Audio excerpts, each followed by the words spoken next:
अर्जुन,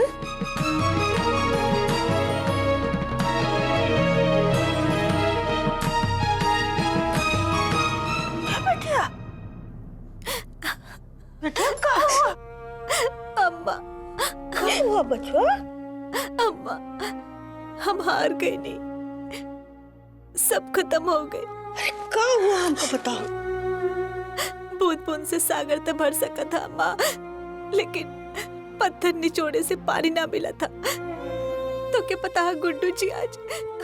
रुको, हमको पता नहीं है और हम पता नहीं करे का चाहते हैं। देखो बिटिया, शादी के बाद मियाँ बीबी के बीच में जो प्रेम होए ना, सब जाने बहुत अच्छा, लेकिन वो दोनों में कोई क्लेश होए, कोई तकलीफ होए, एक केहू को पता नहीं चले के चाहिए।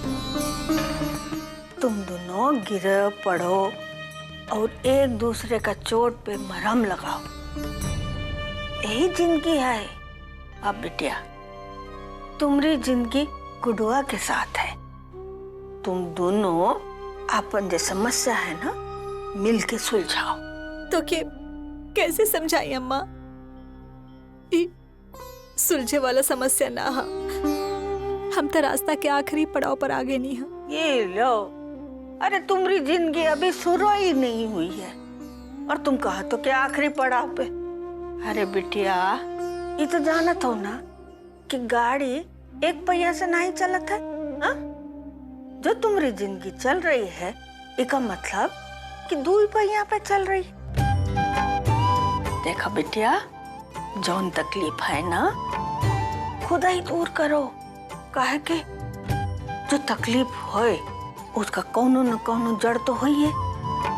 आपन धर्म समझो, बात का मरम समझो और वो जो जड़ है ना, वो का ठीक करो।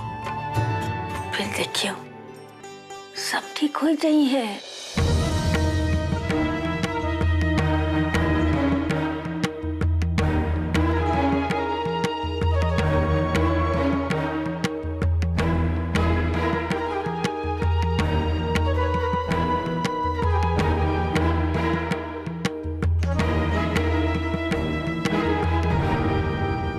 हमका गलत न समझियो बिटिया, लेकिन हम क्या करें।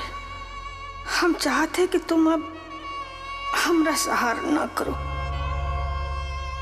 अपन जिंदगी की गाड़ी खुद ही संभालो, अपन लड़ाई खुद ही लड़ो। काहे कि हम तुम्हारे साथ हमेशा तो ना रहिए ना, हमरा साथ चले के आखिर दाव पे है।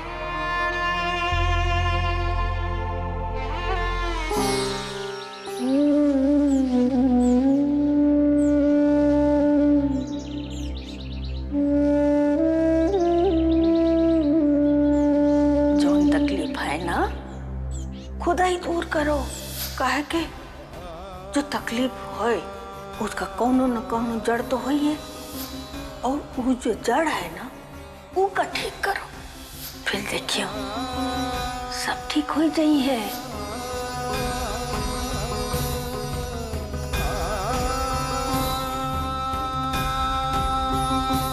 ना तो तू चुनौती जितलू, ना तू शादी के बचा पैलू। ससुर ना गुड्डू शुक्ला कबो बदलले रहले, ना बदलल बाड़े और ना ही कबो बदली हैं। अरे रुंझुन, इस साड़ी के ऑर्डर कब ले जेबू बाजार? दोपहर में? तब? अरे हमार एगो रिक्शा के रोजी मारल चाहिए कि ना? अभी लेके जा यहाँ से।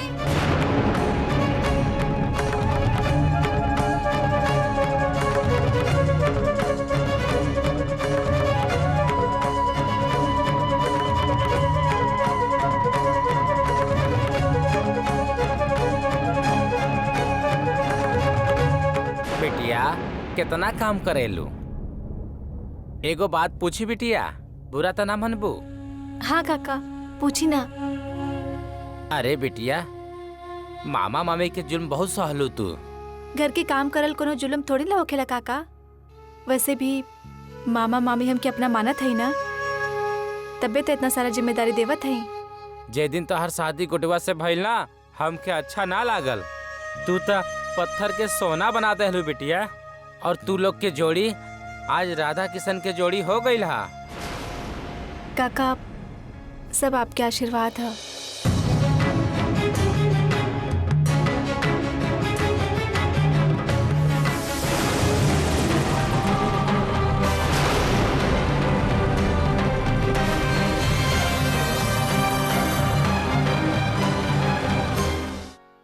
जो बुझी भी ना हमेशा कहत रहले कि हमने के प्यार के नाव बहुत दूर तक जाई, ऐसे छपक छपक करके धीरे धीरे आगे बढ़ी।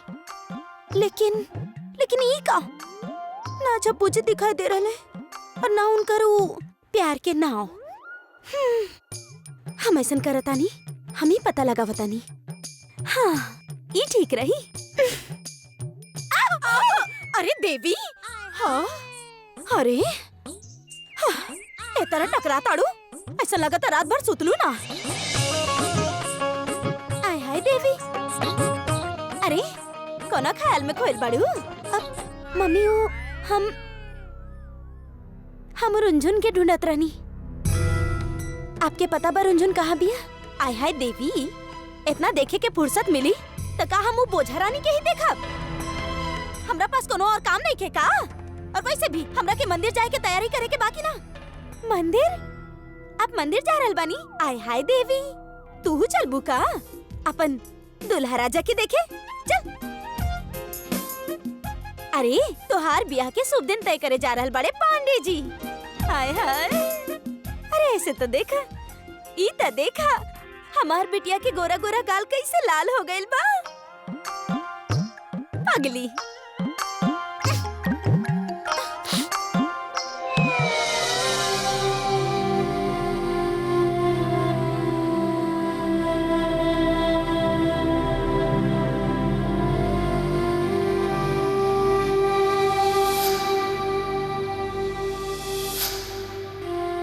ससुर का बाई ससुर क्या पहनत रही कपड़ा? ससुर हम पहन सकेली कबोई गुड्डू शुक्ला?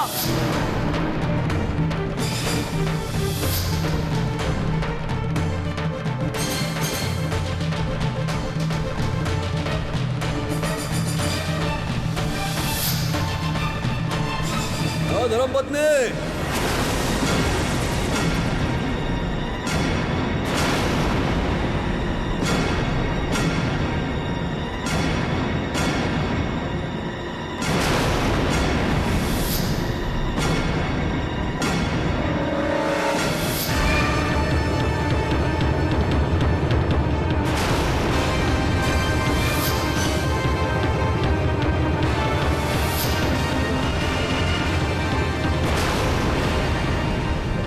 बिटिया। जी चाचा। हम माल पूरा चेक कर रहे, ऑर्डर पूरा बा। जी चाचा।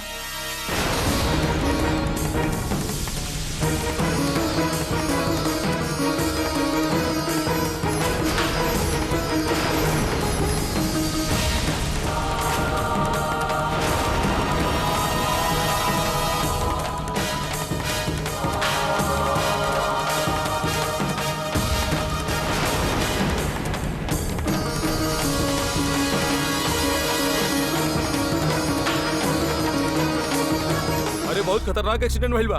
चलो जल्दी उठाओ। हाँ, उठाओ ले चला। हमके तो नहीं लागत भैया एकरा में जान बाकी।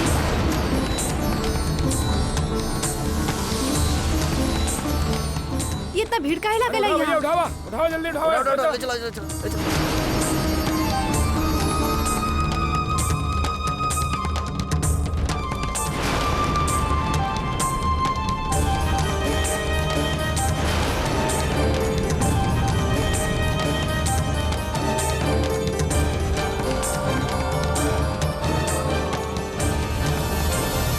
हे भगवान, इकर रक्षा करिए। उठ चल उठ, उठा। अबे कुकन, क्या करता रे? अबे तेरी तो क्या कोशिश करेला बे? सी ग्रेड फिल्म के डी ग्रेड विलन जैसन। भैया और भाभी अपन रामायण के अग्रसर करत रहनी। साले तोरा के का जरूरत रहे प्रेम कहानी में अपन महाभारत घुसेड़े के? अरे कुकन, तू बनल रहा ना भाभी के ब्रह्मचारी हनुमान। अरे अपन रामायण है ना भैया, अपन पास रखा। और ऐसे भी तू गुड्डू भैया के गुरु मंत्र भूल गईला। वो कहले रहे ना कि हर काम में हाथ डाला, हर काम के सोचा समझा, ज्ञान मिलेला। वे हम करत रहे, महादेवी से महाज्ञान लेत रहे। लेकिन साला हमके का पता रहे कि भाभी बीच में आई अपन टंगरी अड़ाई। ससुर कुकर्मी, तू साला कोनो के बहन के बुरा नजर से देखबू तकाऊ चुपचाप देखत रही। गनीमत रहे कि भाभी सिर्फ टंगड़ी अड़ैली। तू भूल गेला का उ चमेली के भाई कौन तरह से चप्पल से तुहार आरती उतारल रहे। अभी भी समय है, टाइम है, अभी भी सुधर जाई और जाके महादेवी से ना बात कैला, उसे माफी मांगला। नताई पांडे निवास वाले ना ससुर तुहार जुलूस निकाल दी है। साला एक काम कर, तू जा वहाँ। हट तड़ा साला तू, हम जाते हैं। जा काम करा। अरे कुक्कन, गुड्डू भैया के दिमाग के रिमोट कंट्रोल अब हमरा हाथ में है। हम जैसन चाह ओ वैसने घूमी। और रुंझुन भाभी उनकर तो चैलेंज हारल निश्चित है।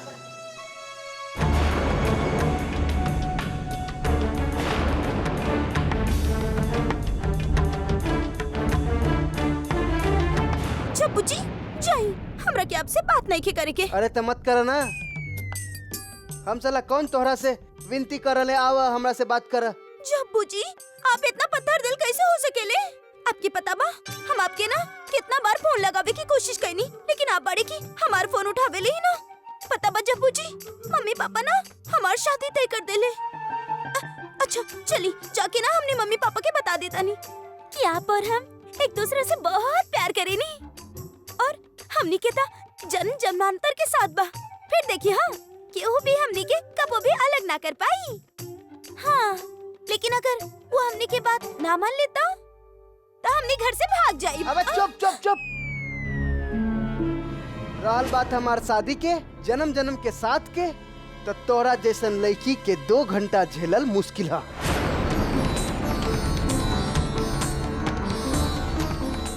लेकिन झब्बू जी आप कहले रहले ना कि आप हमरा से शादी करब। देख लिया अगर आप हमरा से शादी ना करी ना तो हम कसम खा के कहता नहीं हम अपन जान दे दे। जान देवे के है तो दे दा, और अगर मरे खातिर हमरा से कोनो मदद चाहिए तो बता दिया, आके वो तोहार मदद कर दे। और रहल बात ओकर कि हम तोरा से कहले रही शादी करब, तो झूठ कहले रही।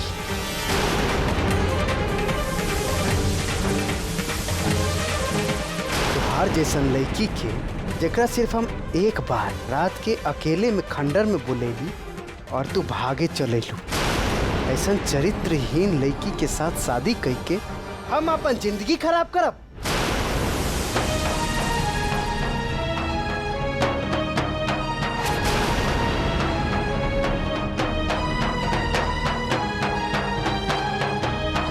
और अब हमारे यहाँ खड़ा खड़ा मुंह का देखा तारू, जा यहाँ से।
हमके समझ ना आ रहा हमार बहन के साथ इतना भद्दा मजाक करे खातिर तो के बुरा भला कहीं या फिर सच बता देवे खातिर शुक्रिया अदा करे। अब कम से कम ओकरा अपन शादी पर एतराज ना हुई, ना ही तोरा से दूर जाए पे तकलीफ हुई। बस धोखा खाए के मलाल रह जाई। अरे कुक्कन भैया, भैया, अरे कुक्कन भैया, अरे कुक्कन भैया, का अरे भैया, गुड्डू गुड्डू भैया, का भाई का हुआ? का गुड्डू भैया बोला जल्दी। वहाँ गुड्डू, अरे कुछ बोलवा गुड्डू भैया का भइल कहा? गुड्डू भैया।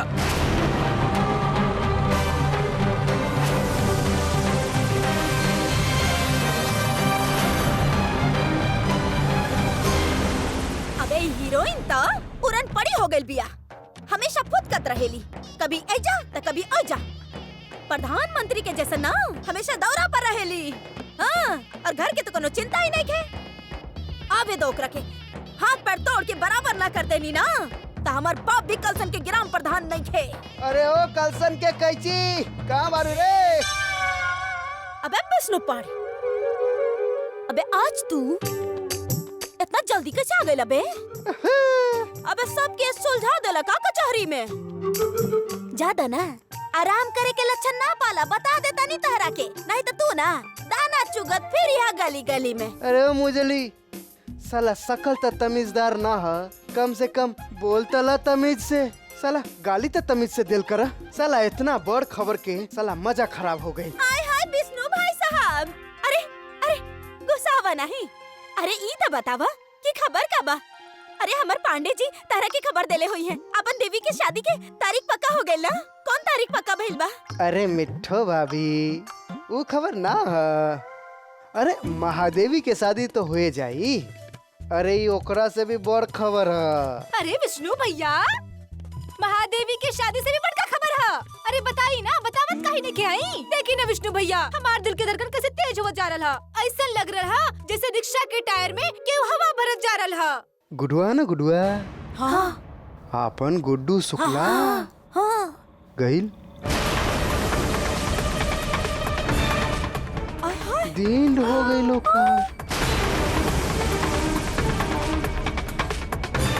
इतना खतरनाक एक्सीडेंट भइल है ओकर, ना बची। और ये ऐतिहासिक घटना के चश्मदीद गवाह के बयान है कि वो गुड्डू शुक्ला के पेशी सीधे यमराज की अदालत में हुई। कभी ससुरा। हाँ, अबे इतना बड़ा खुशखबरी दे हमार बाप कलसन के ग्राम प्रधान में ना दे ले रहे आज तक। अबे विष्णु पाड़े, और तू बड़ा ये अदालत के केस के जैसा ओकरा घुमावत रहला। अरे कलसन वाली, उससे का हो जाई? हाँ, खबर तो है, बहुते बड़ खबर है।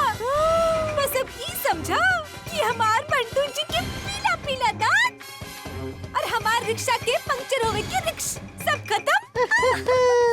बिल्लो भाभी, ये बात पर खा मिठाई हम मनावत जैसे। अरे मिठो भाभी, अरे लीना अभी। आय हाय विष्णु भाई साहब, हमरा के ना खाए के तोहर मिठाई उठाई। काहे? आय हाय विष्णु भाई साहब, अरे तोहनी सब ना भुला गए, बड़ा भुलाए। क्या भुला गए? अरे वो गुडुआ के बियाह भागो वाली से भइल बा, भागो वाली से, हमनी के भागो वाली से। अरे ओकरा रहते ना गुडुआ के एक रत्ती काम ना बिगड़ सकेला। बिगड़त बिगड़त ना सारा काम बन जाई। हम तो तब मिठाई खाई जब वो गुडुआ दगा जाइए, दगाए भोगा जाई, जर जाई।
का ही आपके रिलेटिव रहे?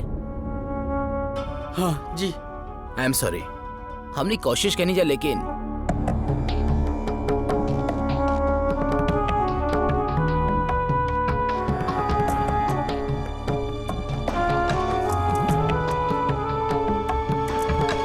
आप ऑफिस जाके फॉर्मेलिटीज पूरा कर दी, ओकरा बाद आप बॉडी ले जा सकिले। जी। कुक्कन, कुक्कन, कुक्कन। भैया, गुड्डू, गुड्डू भैया, भैया, गुड्डू भैया।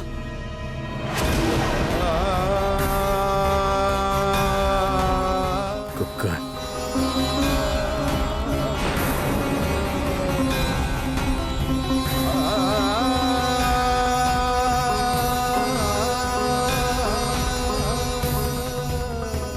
डॉक्टर, पेशेंट के होश आ गए है। ओके फाइन।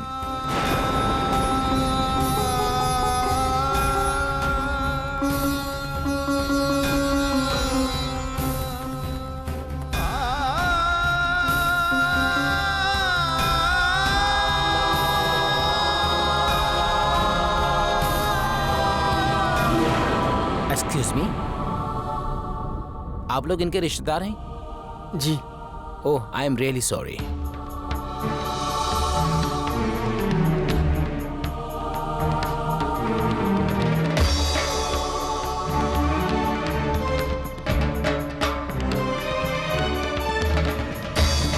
घबराई नहीं, इनके ज्यादा चोट नहीं खेल, इकोना चमत्कार से कम नहीं खे। हल्का घाव बा, हमने बैंडेज कर देले बानी। एगो फाइनल चेकअप के बाद हम इनके डिस्चार्ज कर दे, ओकरा बाद इनकरा के घर ले जा सकीले। आप लोग आई हमारा साथ।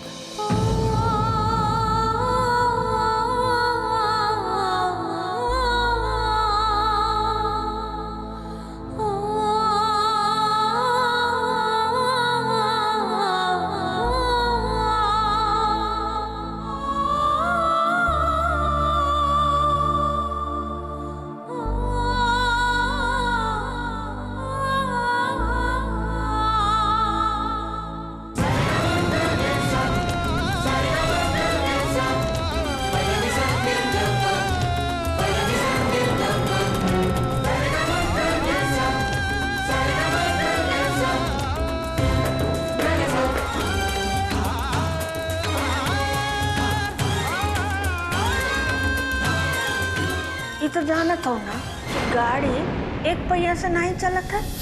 जो तुम्हारी जिंदगी चल रही है, इसका मतलब कि दो पहिया पे चल रही। देखा बिटिया, जौन तकलीफ है ना, खुदा ही दूर करो।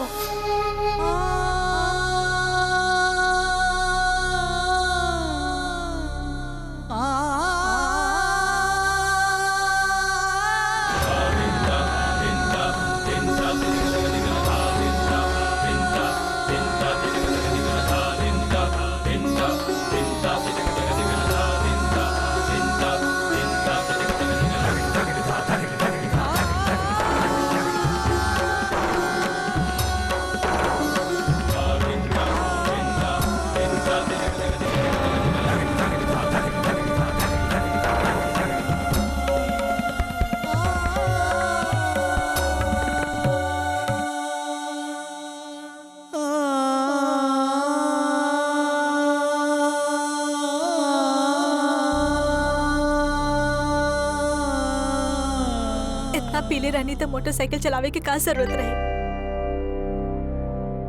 जिंदगी से बढ़ के कुछ हा का।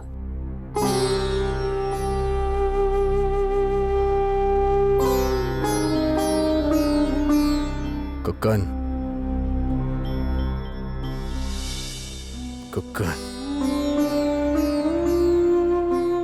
कुक्कन।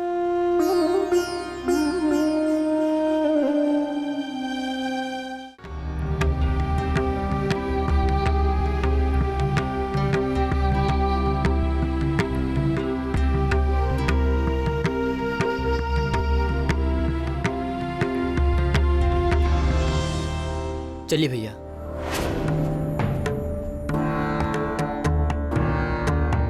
तो सिर्फ तोहर दिमाग खराब हो गइल बा का? हाँ, हम एकरा पे जाइब। अबे ससुर बाबा हर्षवर्धन के सिंहासन बाका ई जौन एकरा पे जाइब हम ससुर अपाहिज नजर आवता नहीं हम तारा के जौन हम व्हील चेयर पे जाइब ले जाए एकरा के हमरा सामने से। ई का बात भइल?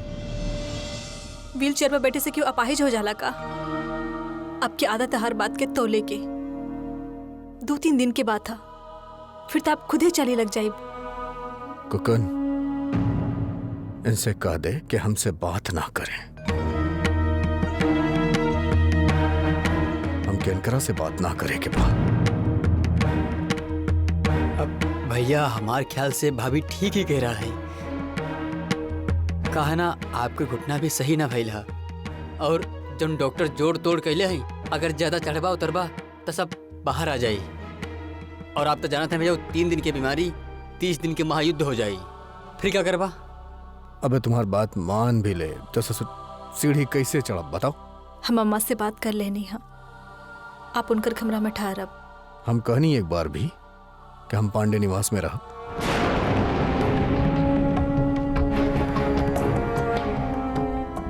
हम ससुर अपनो पुरान कमरा में रहब जाके। लेकिन भैया वहाँ कैसे रुकबा? हम आपके कैसे संभालब? और फिर आप वहाँ पे सीढ़ी है, सीढ़ी कैसे चढ़बा भैया? Excuse me, hello, how are you? ठीक बानी। हाँ मिसेस शुक्ला, ये दवाई देवे के बा इनके। खून बहुत बह गइल बा, एक खातिर इनकरा पे खास ध्यान दी।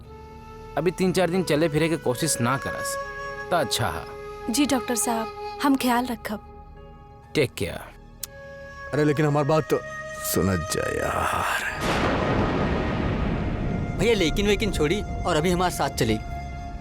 ससुर डॉक्टर चाहे जो कुछ भी कहे, हम फैसला कर ले बानी तो हम अपन पैर पे ही चलब। केहू के सहारा देवे के बता दे, ना देवे के बता ना दे। ससुर हम उठब और चलब।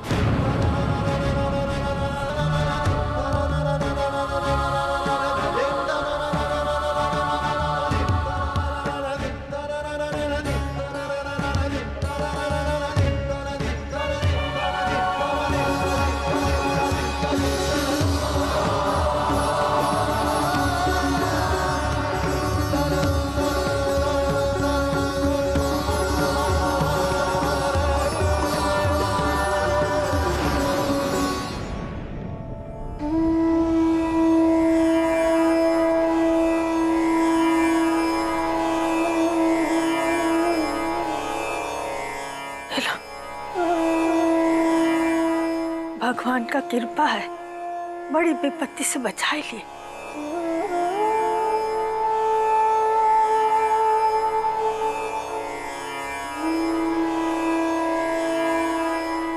चलो चलो अंदर ले चलो, संभाल के।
ससुर ना कबो गुड्डू शुक्ला बदलल रहले, ना बदलल बाड़े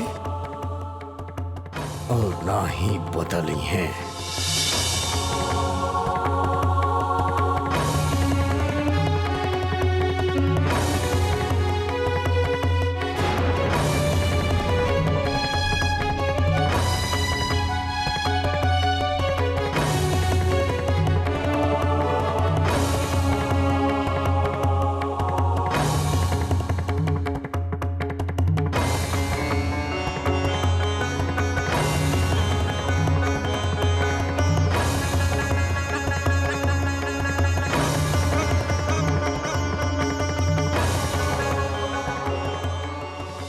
और हम आपको एगो अच्छा इंसान बना के ही रहब, वो 30 दिन के भीतर।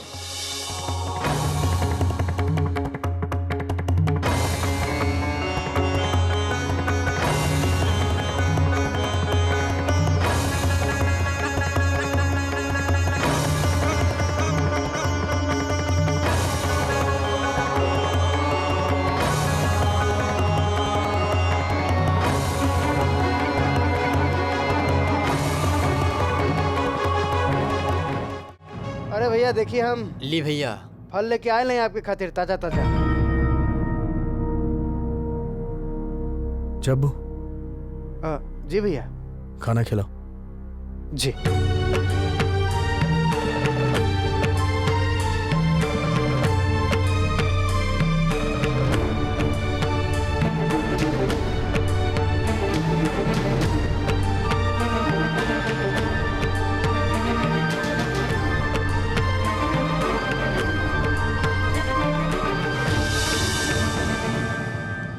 अब तक काफी ठीक बाड़े।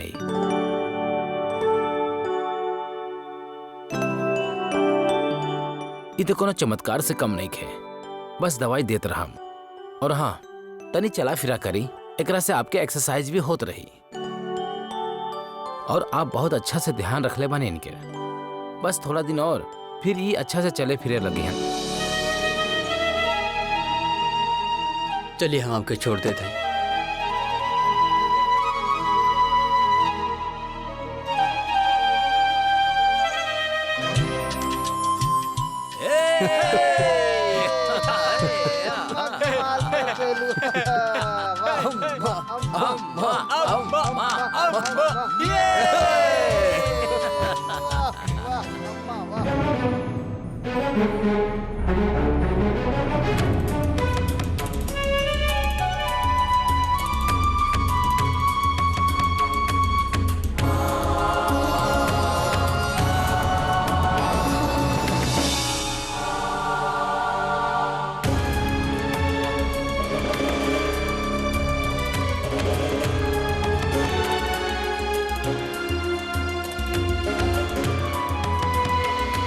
हमार मन नहीं करत जूस पिए के।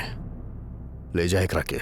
मन खातिर ना दे रहा है, ताकत खातिर दे रहा है। पी ली।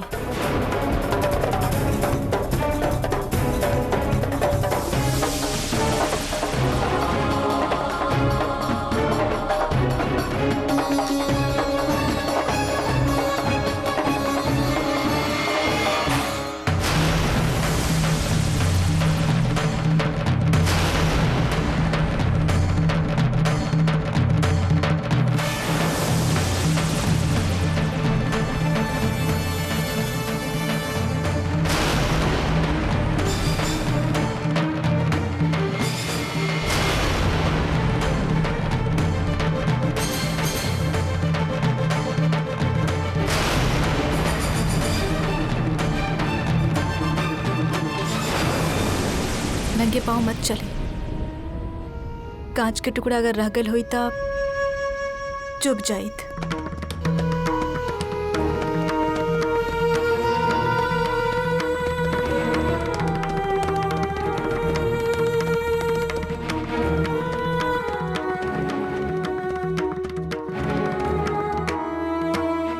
का कर रहा है भैया? भाभी आपकी सेवा कर रहा है और आप दंड पे दंड दिए जा रहा है। इतना अन्याय है ना भैया। हम जहाँ तक अपन गुड्डू भैया के जानत हैं, कबो अन्याय ना करत रहनी। और ना कबो अन्याय हो देखत रहे। का सोचता रे भैया? यह ना कि आप भाभी के साथ ऐसा करे हैं और भाभी आपकी सेवा करना बंद कर दी हैं? ना भैया, भाभी आपसे गुस्सा हैं और ये गुस्सा तो अपन से ही किया जाला ना। और जब अपन लोग तकलीफ में होखेले तो वह लोग वह तो सेवा करेले। भाभी यही खातिर आपसे गुस्सा और आपकी सेवा भी कर रहा नहीं। लेकिन भैया भाभी के ई तरह कठोर दंड ना दी। भैया भाभी जे भी कर रहा है आपके खातिर उ पवित्र मन से कर रहा है। उमे कोनो लाग लपेट ना हा, सब सच्चे मन से कर रहा है।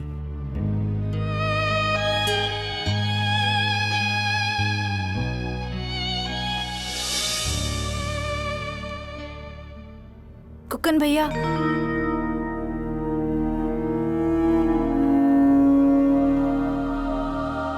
हाँ भाभी।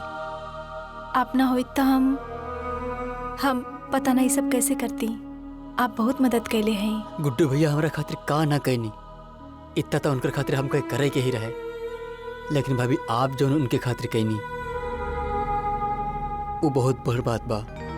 गुड्डू भैया आपके साथ खराब व्यवहार करत रहनी, लेकिन आप इतना त्याग, इतनी सेवा।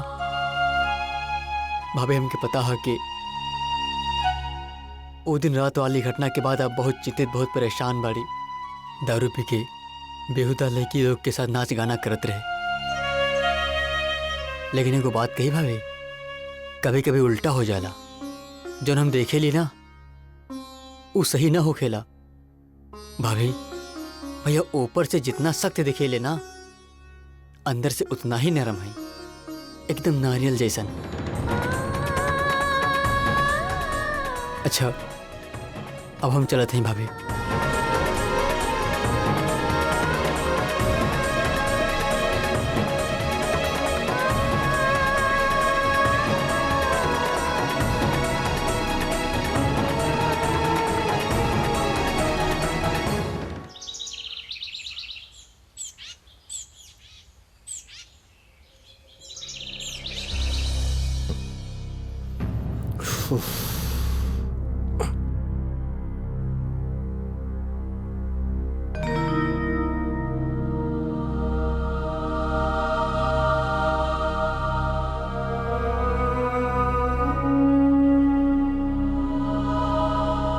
गरम पानी रख देनी है, नहा लिहा और ध्यान रखिया चोट पर साबुन मत लगाई है।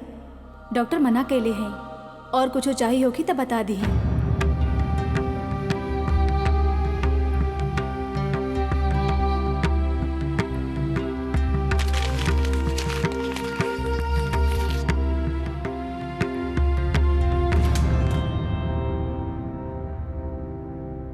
ससुर हमरा साथे अच्छा बने के नाटक करत तारी। हमरा साथे रंजन शुक्ला। ससुर तारा का लागेला कि हम भूल जाई। ससुर ना भूला। वैसे भी 2-4 दिन के बाद बा, ओकरा बात तो बात ही ना रही।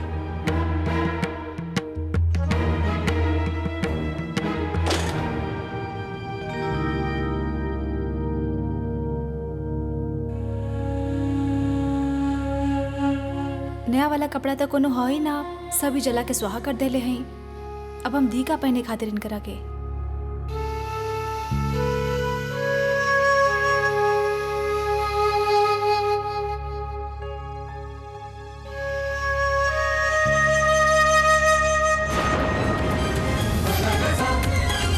का भाई ससुर, का भाई, का भाई ससुर अभी ज्ञान दीक्षित ना बता। का भाई ससुर के पहनत रही कपड़ा? ससुर हम पहन सकेली कब वही गुड्डू शुक्ला?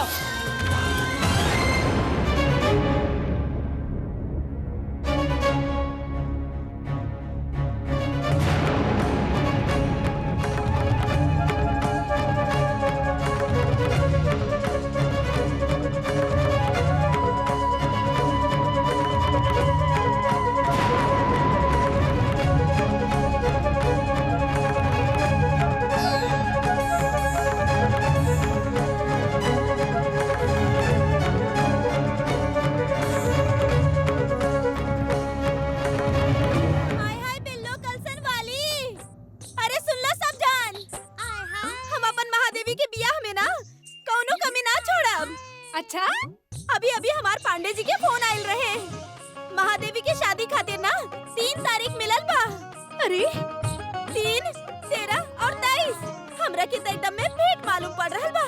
अब तू लोग ना सुन के बता दा। और पांडे जी ना उधरे से उधरे इतर के काम से बनारस चल गए ले। जैसे वही है वैसे ही पंडित जी के यहाँ जाएंगे। अब पत्रा वत्रा देख के दिन निकलवा ले हमने लोग। अरे मिट्टू दीदी, शुभ काम में देरी का है? हाँ, हम तो करल हैं कि अभी निकलवाई, जल्दी निकलवाई। जरा देखा था हमार महादेवी के चेहरा के कैसे खुशी से खिलत जा रहा। हाँ? अबे अपन महादेवी जोन बाड़ी ना वो बहुत ही किस्मत वाले बाड़ी। अब देखा ना कैसे फटाफट एक ही बार में चकाचक रिश्ता मिल गई। न तब बिल्लो दीदी ये जो मामला बना वो बड़ा घूर पेच हो खेला। कभी लड़के का गोड़ मुंह टेढ़ा मिलेला तो कभी ओकर बाप मतारी के। ऐसे मिठो जीजी अब देर मत करा, फटाफट सब काम निपटाइला। दिन के अंधियारी दीदा फाड़ के देखा तो दिखाई पड़ेली कल उठी। आपन जैसन समझेली हमने के देवी के। आय हाय कलसन वाली, अरे काहे मिली हमने के टेढ़ मेढ़ गोड़ दुल्हा। हमार देवी कोनो वकील के काला कोट जैसन थोड़े बाड़ी। अरे हमार देवी तो इतर के खुशबू जैसन बाड़ी।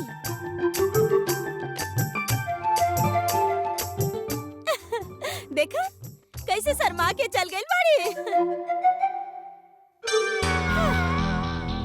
अरे बोझा रानी कहाँ चलू? अरे तोहारू जो बोझा राजा बन गए बड़े ना एक्सीडेंट के बाद, उनका से जाई के कह दो कि अपन तशरीफ के टोकरा उठाए के ना शादी तक ले कहीं और चल जाए। ताकि उनकरा वजह से ना एक बार तो वैसे ही सब सत्यानाश हो चुकल बा। दोबारा कुछ ऐसा भइल ना तो ठीक ना हुई। और वैसे भी हम बिल्कुल ना चाहता नहीं कि सहनाए के बीच में कौनो बेसुरा रह गला पे वो गुंडा। मामी वो गुंडा ना है, आप उनकरा गुंडा ना बोली। वो बिजनेस करते उनकर मोबाइल की दुकान है। हाय हाय बोझा रानी, जबान ना हो गई कि रबड़ के पेट हो गई तहार ता। मोबाइल सेंटर के नाम पर ना मटर गश्ती सेंटर बना देले बा वो गुंडा लफंगा लठेरा ने। अरे बिल्कुल सही कह रहे हैं मिट्टू दीदी। देखा रंजन, हम तो कह रहे हैं कि गुड्डू शुक्ला के दुकान तक ना चली। गुड्डू शुक्ला अगर फ्री में भी बेची ना तब वो क्यों ना खरीदी है। अबे हीरोइन, हमार बाप जौन बाड़े ना वो कलसन के ग्राम प्रधान बाड़े। यही खाते बिना कुछ पैसा ले लेना हम तोहरा के लाख रुपए के सलाह देता नी।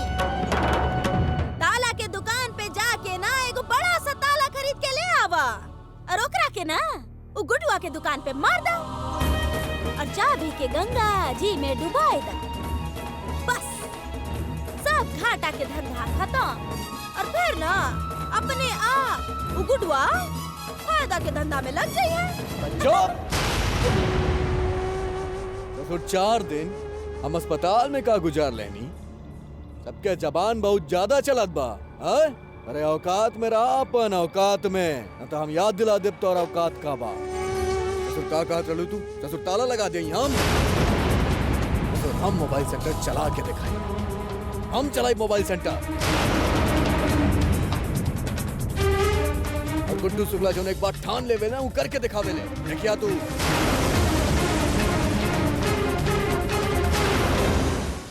बहुत आसान है गुड्डू शुक्ला। हाँ। करे में ना नानी याद आ जावेला। अरे जवान तक केहू भी चलावेला, लेकिन दुकान ऐसे ही ना चलेला। हाँ बोलो। ससुर हमरा में दिमाग नहीं खेल। ससुर सीडी सेंटर और कैरम क्लब तो हर बाप चलावत रहे का। ससुर हम ना कर सकेली तो केहू ना कर सकेला। हाय हाय गुड्डू, अरे चाहे जितना भी गरमा लो, लेकिन गरमावे से ना लोहा तो पिघल जाई, लेकिन ग्राहक ना पिघली। देखा गुड्डू शुक्ला, चाहे जितना भी गुस्सा हो जा तू, हम एक बार ना 100 बार कहब कि दुकान ना चला पाइबा, ना चला पाइबा, ना चला पाइबा। हाँ? ससुर कैसे चली? काहे बात के बतंगड़ बना रहा है? अरे ओ गुडुआ, हम तोहार दिमाग के पोस्टमार्टम करके बता रहल हई कि जो तोहार दिमाग है ना हमेशा 100 डिग्री पर खौलत रहेला साला, लेकिन ग्राहक के चाही 0 से भी कम डिग्री के तापमान, समझला? भले ही कोनो और काम में तोहार मास्टरी होई, पर ई काम में साला तो के अर्दली भी न रखी। हाँ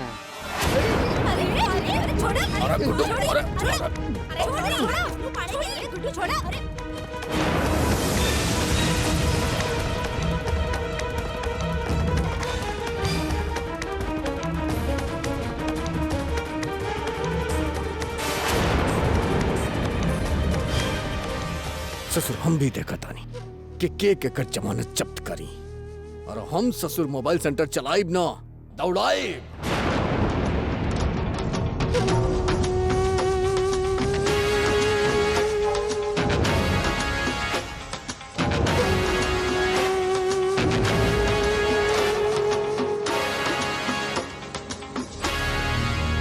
साला तोहके तो टंगवाई हम अदालत में, गुड्डू शुक्ला।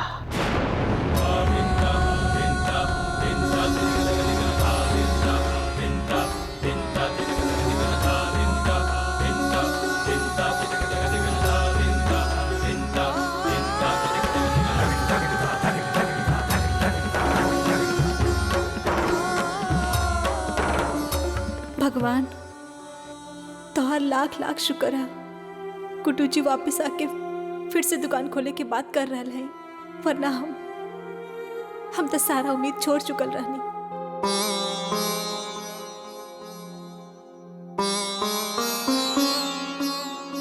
बिटिया,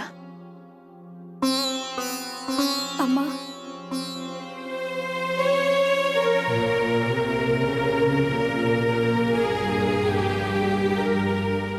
बिटिया, हमका नहीं पता तुमरे और गुरुआ के बीच में क्या हुआ है, लेकिन हमका लागत है अब सब कुछ ठीक हो जाइए। काहे कि विश्वास और अच्छाई देर सबेर जरूर असर दिखावत है। ई देखा, अरे टीपी अब संभालना एकरा के छोड़े के ना हा। ई बैठल बाड़ी। कहाँ गई? अरे ई ससुरी बहुत परेशान कर देली हा। कब से लेफ्ट राइट करवाई जा रहा, मारे बिना छोड़ब ना तोहरा के। आज कर देब तोहरा टाई टाई फिस। अरे भैया क्या? अरे भैया मिस्टेक हो गया, बहुत बड़ मिस्टेक हो गया भैया। सॉरी। ससुर कान के नीचे बजाए क्या करता रे? मिस्टेक हो गई, हम ता ससुर मक्खी मारता है नहीं भैया। ससुर मक्खी मारे खातिर रखले बानी तोरा की। हाँ भैया ये मामूली बात ना भैया, बहुत परेशान करते रहे भैया। ये मक्खी मारल मतलब आसान काम नहीं किया। ससुर बंद करबे अपन नौटंकी। अरे भैया आप तो देखे रहनी ना, वो जो फिल्म जो देखे रहनी ना ऋतिक रोशन वाली, ऐसे बैठल रहे यहाँ के बैठ जाली, और जब बैठली तो ऐसा करे लू फिर उड़ जाली, फिर ऐसे आराम से बैठत, फिर आके बैठ जात।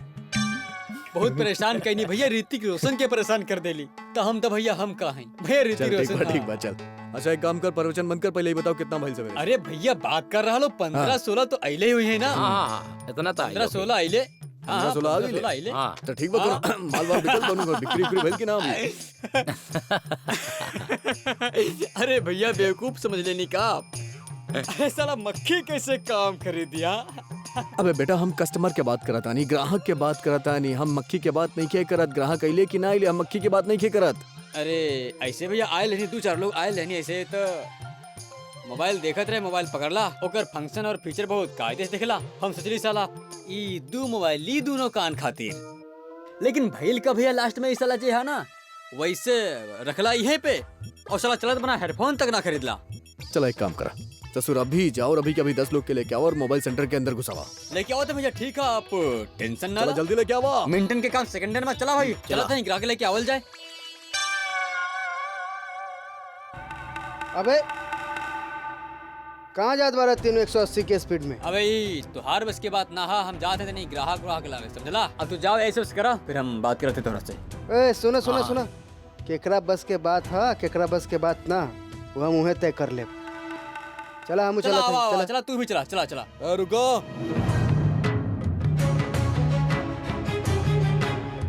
ससुर केकरा बस में काबा हमके कोनो लेवे देवे के नहीं के, समझ ले। हमके हमार मोबाइल सेंटर में 10 ग्राहक चाहिए। ठीक है भैया, ठीक है, ठीक है भैया।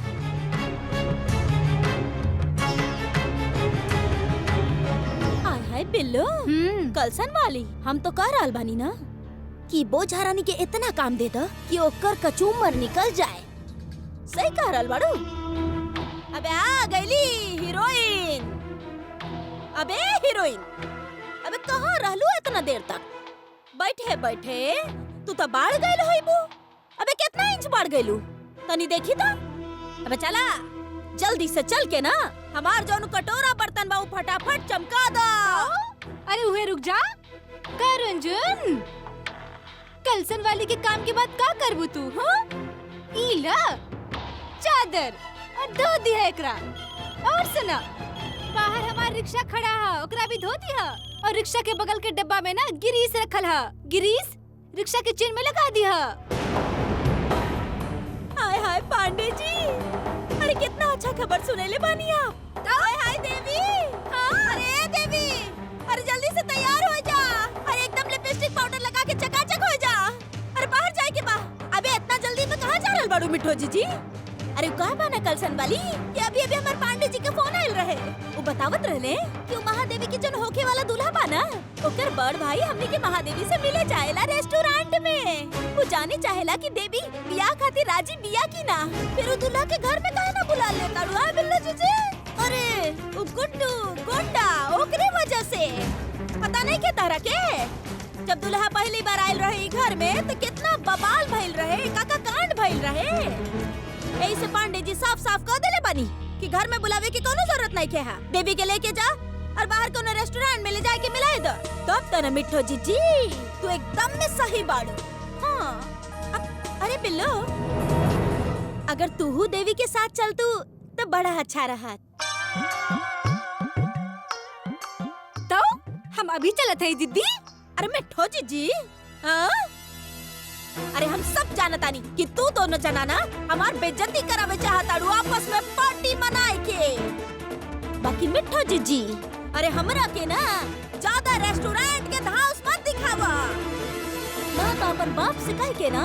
और कलसन में इकनो उनसे बढ़कर रेस्टोरेंट ना खुलवा देनी तो हमार बाप भी कलसन के ग्राम प्रधान नहीं थे।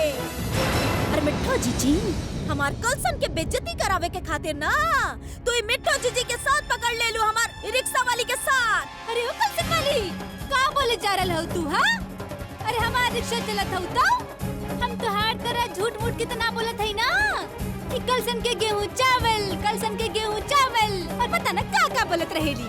हम जा रहल है मिठू दीदी के पास, हम जाए तो करके जाने जाए के जरूरत ना बा, समझ गइलू? अरे हमार कलसन के बारे में कुछ मत बोलिए।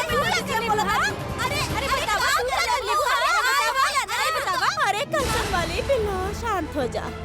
अरे तू लोग के हो मत चला हमरा साथे, हम अकेले ही हम अपन देवी के लेके जाता नहीं, कोनो जरूरत नहीं है। अरे दीदी हम आ चले से तैयार है। दीदी देख ले लो ना।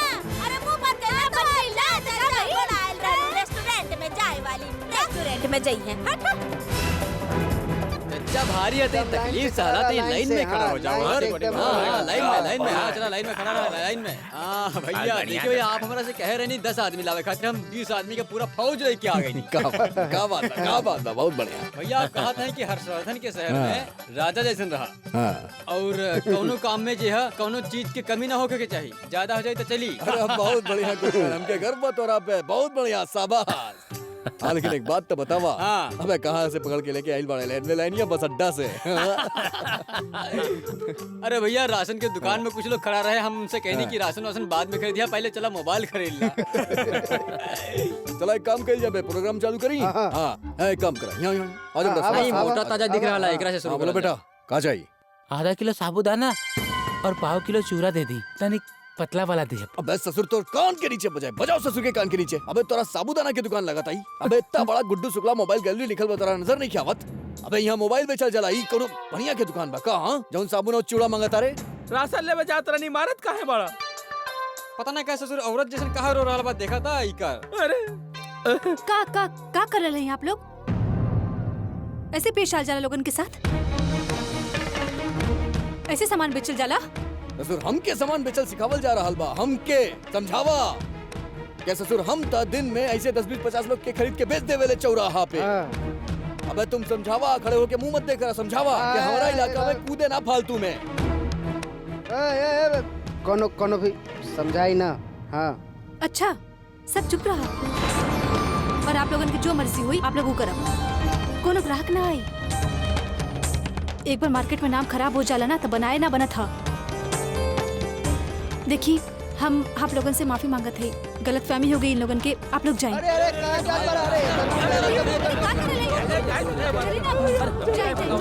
हम तो सचमुच में मोबाइल ले बने। अरे कुकर रुको ना भैया। अरे कहाँ जा रहा हो? अरे तनी ऊ मोबाइल देता। ससुर तुम्हारा बाप के नौकर बानी हम, जो तरह के दिखाई। ससुर चुपचाप अंदर जाओ और देख ले, अगर पसंद आए तो रख ले।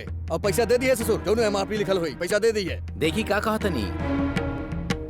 आप 2 मिनट शांत ना रह सकत हैं। इनकर बात के बुरा मत मानी, इनका ऐसे गुस्सा आ जाला। चली हम आपके दिखावत हैं। चलिए चलिए ठीक बा।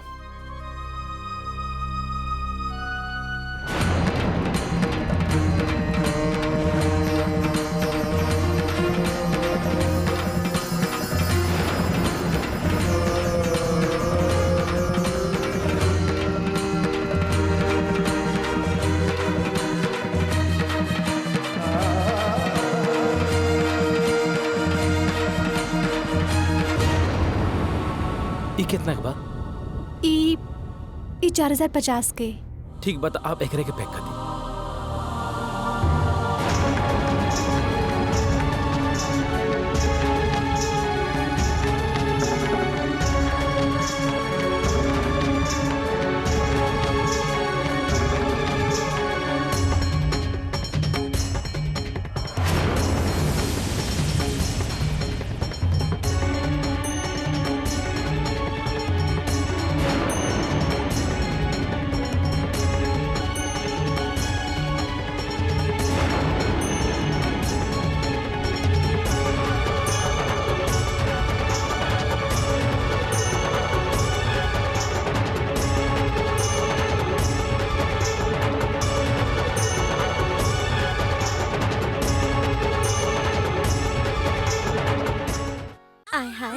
जैसे आप लड़का के बड़ा भाई होके के नाते ओकर गार्जियन बानी, वैसे ही हम देवी के अम्मा होके के नाते ओकर गार्जियन बानी। पर जैसे ही हमरा के पता चलल कि आप हमार देवी से मिले चाहतनी, तो हम देवी के लेके आ जा गई नी। अब धमक के जौन भी पूछे के बाना पूछ ली हमार देवी से। देखिए दरअसल में हम महादेवी से कुछ अकेले में बात करल चाहत रहनी। हाय हाय, अरे हम जानत तानी कि जमाना बदल गइल बा अब, लेकिन अब समझ ला कि हम ऐजा पर बानी ही ना। अब बात कली बात। तू पढ़ाई कहाँ तक कैले पढ़ू? अब उ हम, अरे हाय हाय, हमार देवी था पूरा कन्नौज में टॉप कैले रही। अरे जब फर्स्ट डिवीजन से पास भइल रही ना, तो पूरा कन्नौज में पार्टी देले रही हम, पार्टी। हमारा भाई के साथ ही जोड़ी अच्छा लागत रहा और हमारा घर वाला की भी जोड़ी बहुत अच्छा लगा था। लेकिन जैसे कि शादी के डेट फिक्स होने वाला बात बता, हम सोचने की महादेवी के एक बार मर्जी के जान लिया। का ही शादी तोरा मर्जी से होत बा और तू रिश्ता से खुश भाड़ू ना? आय हाय, आप कैसन बात करल बानी? जब आपके भाई पहला बार हमार घर आयल रहले ना, तबे हम देख के कह देले रहनी कि हमार देवी के जोड़ी ना ओकरा साथ एकदम फिट बा। हमार देवी तक खुशी से फूली ना समात रहली। अरे आपके परिवार इतना सुखी संपन्न जौन बा, हमार देवी तो राज करी राज आपके घर में। यह बात हम एक बार महादेवी के मुंह से सुनल चाहता नहीं।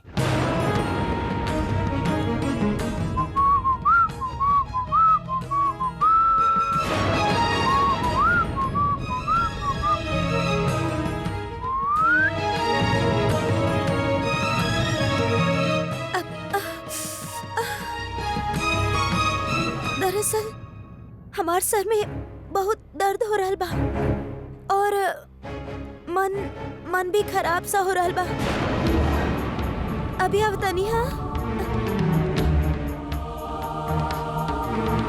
राम राम भैया। राम राम बबन भैया, पान खिलावा यार एगो बढ़िया सा 535 नंबर। अब हाँ।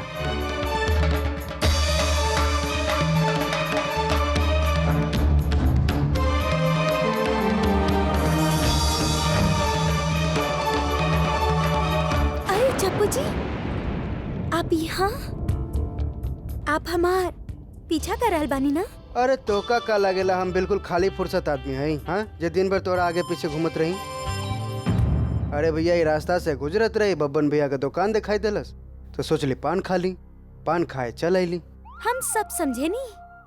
ओ हमार शादी तय हो गइल बा, ऐसे आपके मन बदल गइल बा, है ना झप्पू जी? पर आपके नया नया प्यार के उफान चढ़ रहल बा, हम सब जानता नहीं झप्पू जी। ना ही हमार मन बदल रहल है और ना ही हमार दिल में कोनो प्यार के उफान उठ रहा है। और हाँ हम देखली तोहारू वो लइका के, अच्छा है तोहरा खातिर, फटाफट पकड़ ला, ऐसा ना हो कि वो तुम्हारे हाथ से निकल जाए। हम आपसे सलाह मांगनी ना ना, तो हमरा के आपके सलाह की कोनो जरूरत ना हो। अरे तो नाराज काहे हो रहा है देवी जी? हम तो खाली दोस्त होवे के नाते आपके सलाह देत रहली। झप्पू जी भाड़ में गए आपके दोस्त, आगे से हमरा के अपन मुंह कबो मत दिखाई हा। जोन तरह आप हमार दिल तोड़ले बानी, वही तरह जब केहू आपके दिल तोड़ी ना, तब आपके सब समझ में आ जाए। का हम कोनो गलत सवाल पूछ लेने की इनके सर चकराए लागल? आए हाय ऐसन कोनो बात नहीं थे। आप यहीं पर बैठी, हम अभी आवतानी। हाँ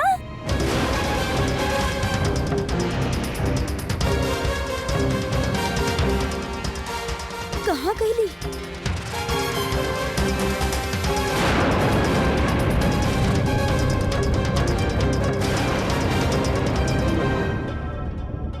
ई गुडुआ के कान, ई लफंटूस झबुआ ई यहाँ का कर रहल बा?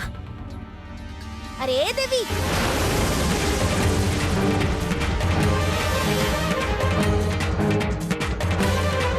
इलेक्ट्रोड से का बात करत रहलू तू यहाँ? अब भाई चलो, अब अभी हम बताते हैं। चलो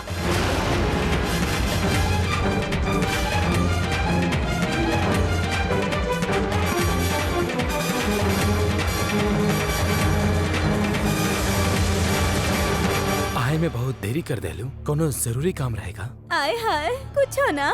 अच्छा अच्छा, फिर ई तोहार आंख लाल काहे बा? कितना अजीब बानी आप, कितना सारा सवाल पूछे नहीं। अभी आप ही जाने चाहे नहीं कि हम बाहर काहे गए रहे, और अभी जाने चाहता नहीं कि हमारा आंख लाल काहे बा। आखिर आपके पास कितना सवाल बा, आखिर आप जाने का चाहे नहीं? बस 2 सवाल। पहला ये कि हमार छोट भाई से तू शादी करे के तैयार बाड़ू, और दूसरा है कि तू ई रिश्ता से खुश तो बाड़ू ना? हाँ हमें रिश्ता से बहुत खुश बानी, और आपके छोटा भाई से शादी करे खातिर भी तैयार बानी।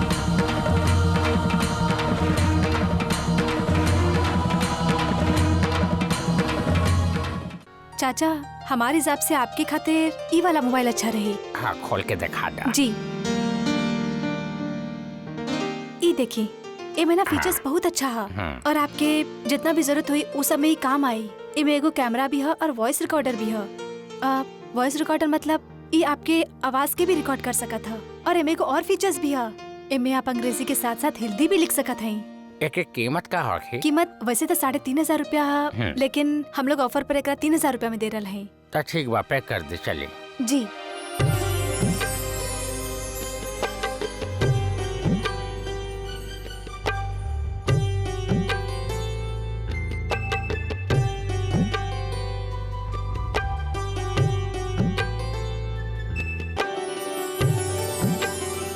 इनमें कोनो प्रॉब्लम तो नहीं ना?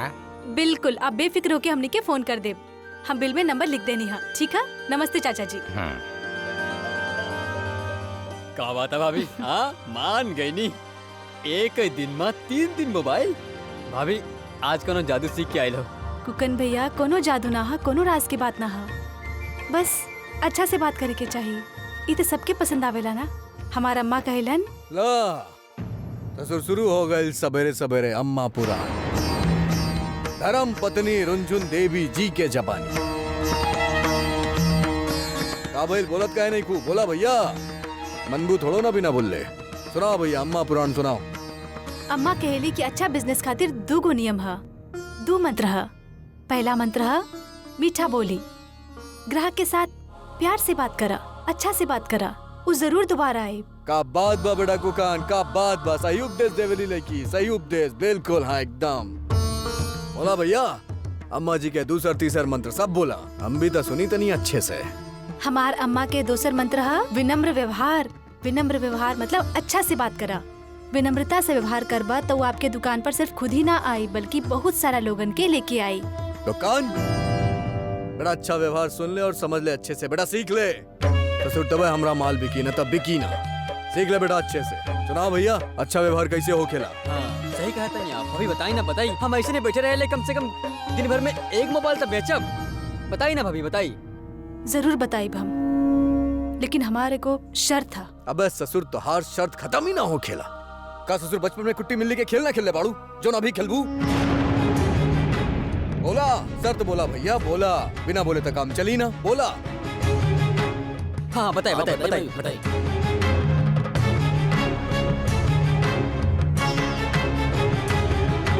हम चाहते हैं कि आप विष्णु मामा से माफी मांग ली।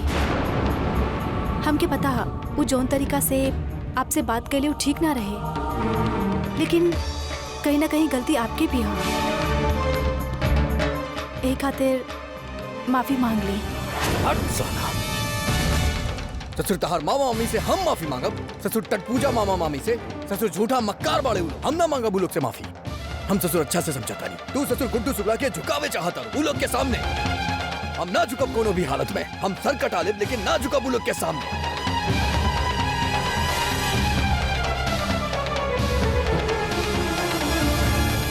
ऐसा बात काहे बोलत है? सर झुकावे से हमेशा इंसान छोटा ना हो जाला। कबो कबो सर झुकावे में बड़कपन छिपल हो खेला। हम आपके भाषण ना देवे के चाहते हैं और ना ही कोशिश कर रहे हैं। हम मानत है मामा मामी के कहे के तरीका गलत रहे, ऊ जे कहलन वो ठीक ना रहे, लेकिन उनकर बात में कहीं ना कहीं थोड़ा सच्चाई छिपल है। ससुरों में सच्चाई बा, का सच्चाई बा हमके भी तो पता लगे। हमके एगो बात बताई। सच्चाई बा, आप केहू की दुकान पे जाते हैं, वो आपके साथ बदतमीजी से पेश आई, इस तरीका से बात करी, बदतमीजी से पेश आई है, तो का आप वो दुकान से कुछ खरीदब, दोबारा वहां जाइब ना जाइब ना? तो फिर आप खुद ही सोची, हमार दुकान पर केहू काहे आई? तब तक ना आई है जब तक हमने अच्छा से पेश ना आइब। मामा मामी आपके कमजोरी की तरफ इशारा कैले हैं। सच कड़वा होखेला ये हम जानत हैं, नीम के काढ़ा के तरह, लेकिन अगर कोई नाक दबा के पी ले तो सारा मर्ज दूर हो जावेला। अपन कमजोरी के माने से इज्जत घटत ना हा, बढ़ जाला। अपन गुस्सा भूल जाए, उन लोगन से माफी मांग ली। हमके जे ठीक लागल हम आपके कहते नहीं, कोनो जबरदस्ती ना हा। बाकी आपके जे ठीक लागत था आप उहे करी।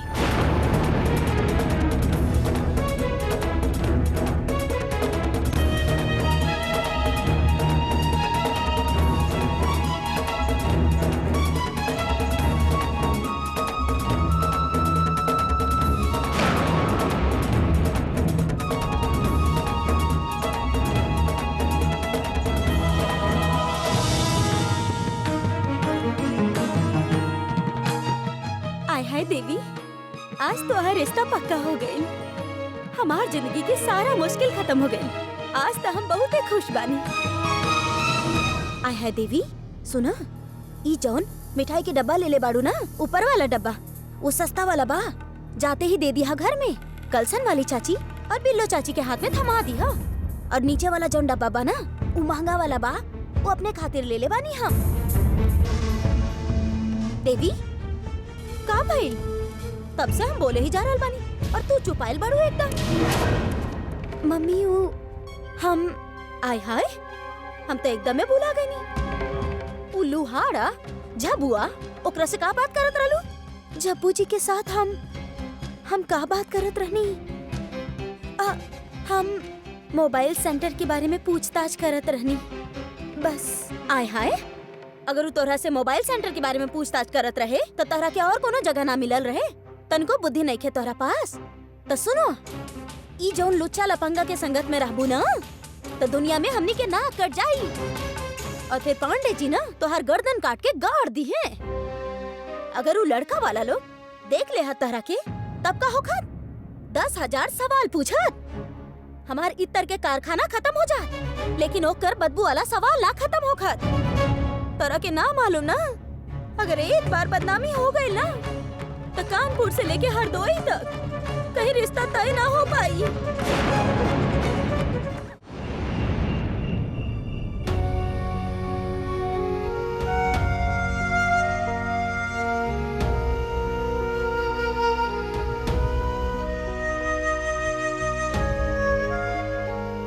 अम्मा का बात है, परेशान काहे हो? अरे बिटिया का बताए, रज्जुक दुल्हन महादेवी को लेके गई है वो लड़का दिखाए के वास्ते कौन होटल में, अब अभी तक नहीं आई। अब आजकल का जमाना का लड़का का पूछिए। देवी तो बहुत भोला है और जब वो देवी के ये भोलापन के फायदा उठैलस, लेकिन अब सब सुधर गई है। देवी के जब्बू के सच्चाई पता चल गई है। महादेवी के शादी अच्छा से हो जाए भगवान। अबे हीरोइन, हाँ? अबे खाना पकावे के जगह ना तू हमरा के मत पकावा। अबे अभी तक खाना ना पकल बा। अच्छा ही बतावा और कितना देर लगी? ताऊ, अरे ओ रंजन, हम तो बाहर ना गई नी ना। मिट्ठो जिज्जी गई है रेस्टोरेंट में खाना खावे, तो हमके भी खाना ना देबू का? मामी खाना बन गई ला, हम अभी लावत हैं। जल्दी लेके आओ। कलसन वाली, अरे आजा सब। अरे बोझा रानी, अरे सुना ये मिठाई ला, अब बांट दे सबके।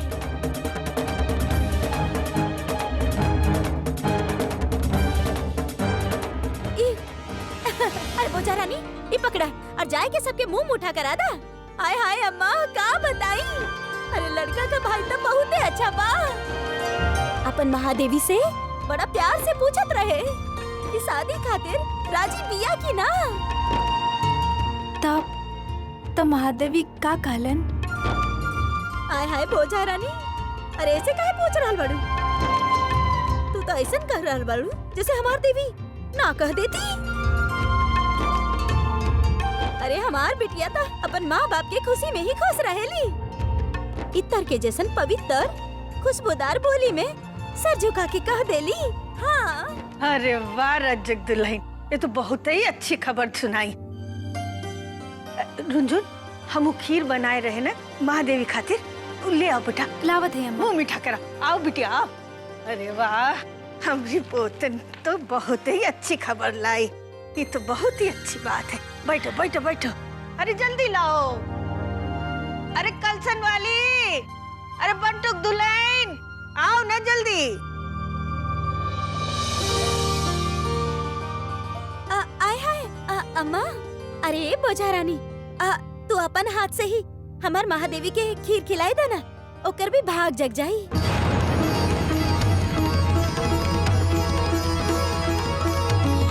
का मतलब तुमरा भाग खुल जाई है? आय हाय अम्मा, कुछ ना, हम तो ऐसे कहत रहनी बोझा रानी की अब देखा ना अम्मा, अब गुंडा गुडुआ जैसन आदमी के सवाल ले ले बड़ी बोझा रानी। तई तो सौभाग्यवती कहलाई ना। ऐसे हम कहत रहनी कि ये हमरी बोझा रानी देवी के अपन हाथ से खीर खिलाई दी तो ओकरा भी तनी सौभाग्य मिल जाए। ला खिला।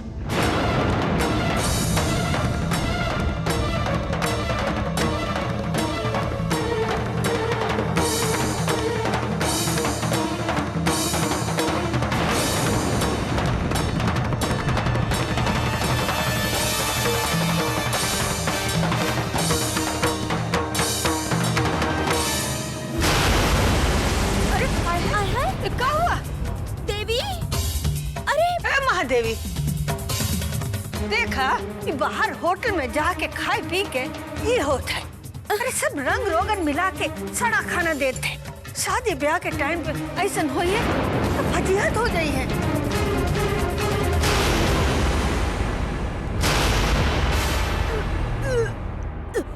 देवी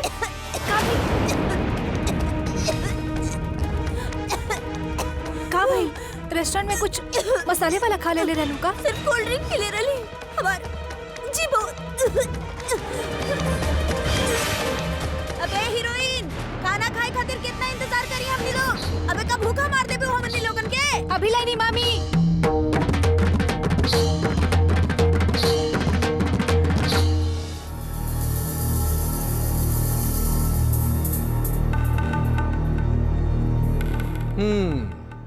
अरे बढ़िया शाबाश, खाना होना लगल बा अच्छा से।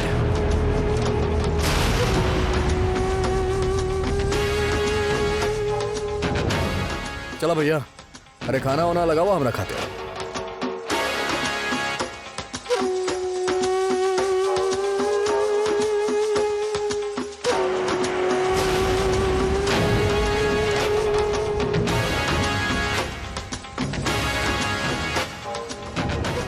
चला दे दाम के देता। का बनल का बा खाना में आज? ए कलसन वाली, चला रखा थाली, चला खड़ा हुआ।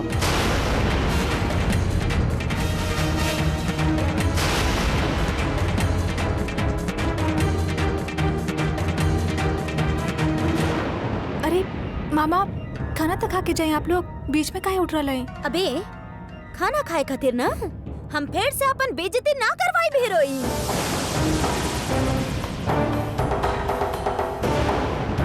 हाँ, हम ना चाहते हैं कि हमार बेइज्जती वाला केस दोबारा से रीओपन होए। अब फिर कौनो हमार कॉलर पकड़े। रंजन, हम हो जात बानी। अब हमार बिल्लो रानी जात बाड़ी तो हम चाहेब ना। ताऊ और मत तका। सही कह रहल बाड़ू बिल्लो। चला चला जैसे। हाँ चला। रुका बे।